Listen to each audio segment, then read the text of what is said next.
knew going into the film industry as a woman would be daunting.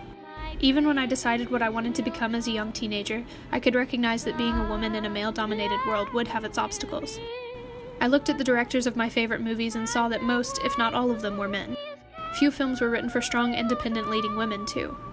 The stories I knew at the time were full of damsels in distress or dramatic teenage girls. The women I saw in posters were never heroes, never scholars or leaders. And if by chance these female roles did include strong characteristics, it always seemed as though a romantic subplot dominated any of their accomplishments. As I began to learn more about the behind-the-scenes processes in the film world, I noticed the same trend. Most women were not directors, producers, directors of photography, or any other executive, and that terrified me. Plus, due to recent events, I've been worried about my safety going into the field. After the Harvey Weinstein scandal, so many women in the film industry from in front of and behind the camera stepped forward. Since women have been speaking out, however, there has been a public recognition of these abusive instances and a movement to a better future. The social media Me Too campaign, as well as the Time's Up movement, have proven to acknowledge and act upon the amount of sexual harassment and abuse in not only the film industry, but also many other fields. Since the 2018 Golden Globes event, more and more people are aware of this movement. From the all-black attire to the speeches, everyone who attended the awards show that night had the women who spoke out first in their minds and hearts.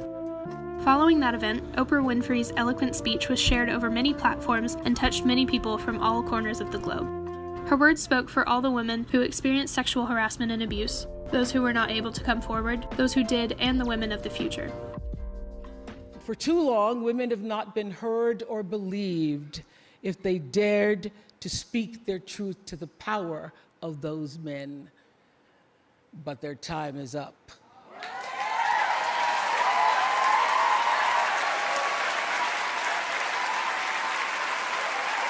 Their time is up!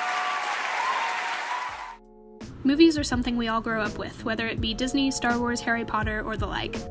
The stories shown on screen are meant to be inspirational to new generations as well as the older, showing the possibilities and beauty of the world. In recent years, there have been a number of films like Wonder Woman, Arrival, and Moana that place real women with real strengths at the top of the character list. Now that's a proper introduction. Likewise, as the credits roll, more and more women are being seen as executives, directors, and heads of departments. The films as well as the industry need to be examples for future generations of men and women alike. Women are not frail princesses locked in a secluded tower. Men are not superheroes with muscles busting out of their suits. Both are human, and both feel vulnerable and strong throughout their life. Again, men and women are human, not objects. Time is up. The movement has started, and the only direction is forward.